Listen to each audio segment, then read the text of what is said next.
So your family thinks you're totally, completely nuts and crazy and even stupid for getting into network marketing. Or maybe the way that you talked to them about it made you appear totally crazy and psychotic and a total lunatic and just whatever for getting into network marketing. Reframe it that way. Is it a possibility that maybe the way you approached them and talked about it made them think that you're crazy and into something that's no good? Think about that for a second. I know you meant well, but most new people that get into this, including myself when I was new, most of us, we approach them in a way that creeps them out. They look at us like we've just suddenly turned into this different person, like we've lost ourselves. They don't even see us because we put on this crazy sales hat. I got my paw print hat, but this crazy sales hat where we're not even recognizable. And we invite people in a way that tends to make them feel like we think they're weird or that there's something wrong with them for not being totally interested and just as excited as we are about it. And it pushes people away. So instead of that, consider this. Consider the possibility that maybe you came off in a way that looked totally, completely nuts and crazy. And then you can start to work on that, because if you don't recognize it, you're just going to go around saying, what's wrong with people? Why don't they see what I see? And there's only so much of that you can take until you either A, you change, or B, you quit and make your temporary failure a permanent failure, which I do not recommend. I recommend change, learning, growth, paying attention to what's going on around you so that you know what you got to work on and what you got to tweak.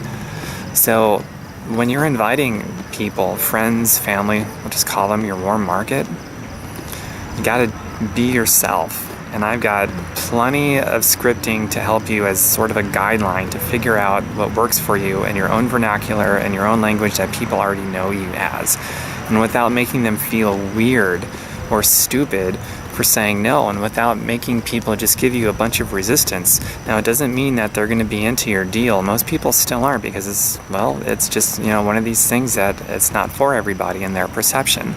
But at least you're going to raise some curiosity if you do it correctly, and they're not going to think that, they might still think you made a crazy decision, but they're not going to think that you're crazy or that you're stupid and all those other things.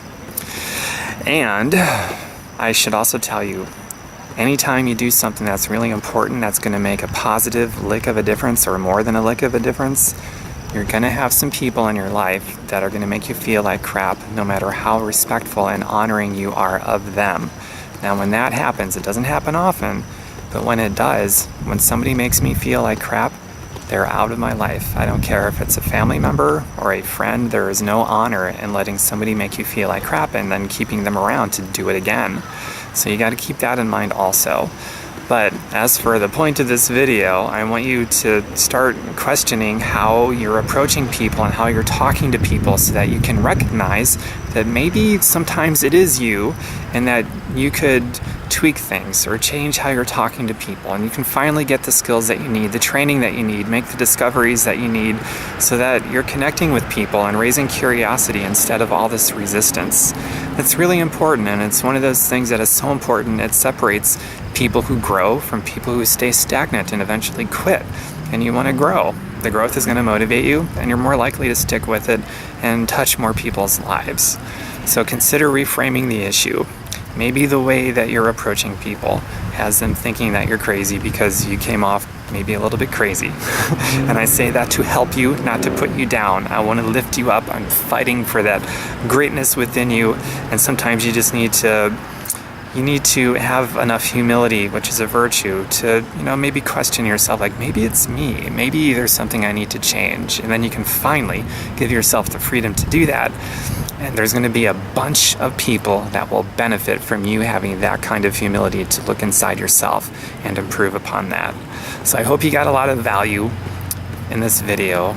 I know that for me, when I started making these discoveries and questioning myself and shrinking my ego enough to give way to humility, to look within myself to make these changes, man, things started turning on, and I started connecting with people, and I started building a business that actually adds a positive impact to the planet that we live on, and a bunch of people that's just been affected by all of that. It's a beautiful thing.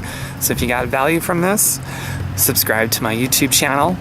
I put out stuff pretty regularly. I know a lot of stuff, and if I can help you even just a little bit, then I think that's pretty cool. And if you know some people that might like to hear this, feel free to send them the link, spread the word, spread the message, and encourage them to subscribe to my YouTube channel as well.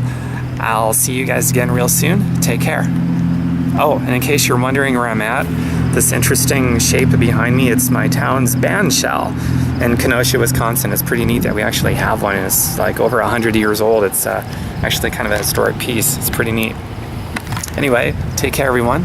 I'll see you soon. Bye.